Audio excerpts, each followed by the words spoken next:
Hi everyone, ये series है हमारी लास्ट 10 इयर्स के question and most important question for 2025 physics के क्लास 10th एंड क्लास 12 के। आज हम क्लास 10th के पीवाईक्यू में ये क्वेश्चन है जो एनसीईआरटी क्वेश्चन नंबर 10 पे है और ये काफ़ी इंपॉर्टेंट है as a CBSE exam view से। एंड ऐसे भी बच्चों को इस क्वेश्चन को लेकर बार बार बहुत डाउट आता है, तो चलिए इस क्वेश्चन को हम कंप्लीट करते हैं। देखिए, कोई भी जब न्यूमेरिकल दिया जाता है तो पहला काम जो हमारा रहता है कि उसमें न्यूमेरिकल में गिवन क्या क्या है उसको पहले लिख लेंगे और हम समझेंगे ये जो क्वेश्चन है ये कौन से चैप्टर्स है। जैसे हम अभी बोल ही रहे कि इलेक्ट्रिसिटी चैप्टर है तो आपको पता है, बट क्वेश्चन पेपर में जब बहुत सारा क्वेश्चन एक साथ आता है तो हमें ये पता करना बहुत जरूरी है कि कौन सी चैप्टर और कौन सी टॉपिक से ये क्वेश्चन आता है। तो चलिए हम देखते हैं क्वेश्चन क्या है। क्वेश्चन में बोला है how many 176 ohm resistor in parallel are required to carry 5 ampere on 220 volt line.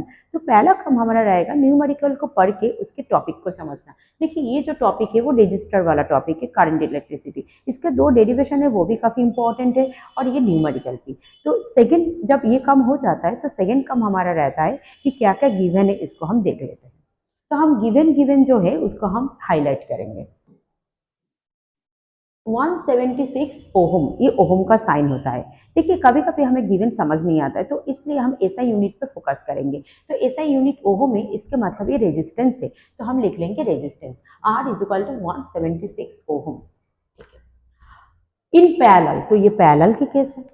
Are required to carry 5 ampere, तो आई, देखिए एम्पियर जो होता है वो करंट के एसआई यूनिट है, तो आई इज इक्वल टू हो गया 5 एम्पियर। इसके बाद बोला गया है 220 वोल्ट, तो V जो होता है वो होता है पोटेंशियल के एसआई यूनिट, पोटेंशियल डिफरेंस के एसआई यूनिट, तो V is equal to 220 volt. अब अब ये देखना है कि हमें पूछा क्या गया है। तो पूछा गया हाउ मेनी, मतलब कितना रेजिस्टर चाहिए, मतलब number of resistor, number of resistor, इसको हम R से डिनोट करते हैं और ये हमारा क्वेश्चन है।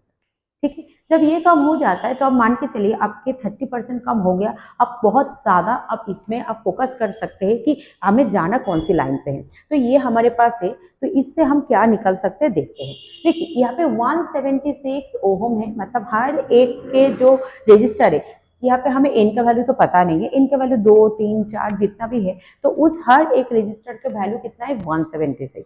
उसके अंदर से करंट जा रहा है कितना, 5 एम्पियर करंट जा रहा है। तो 5 एम्पियर करंट उस लाइन से जा रहा है और उसमें जो पोटेंशियल है, करंट जाएगा तो पोटेंशियल डिफरेंस तो होगा, तो उसका जो पोटेंशियल डिफरेंस दिया हुआ है 220 वोल्ट। तो हम क्या करेंगे, पहले इन दोनों से हम इक्विवेलेंट रेजिस्टेंस निकाल लेंगे। तो ओहम्स लॉ लगा लेंगे, हमें पता होता है ओहम्स लॉ, ओहम्स लॉ बोलता है V is equal to I are.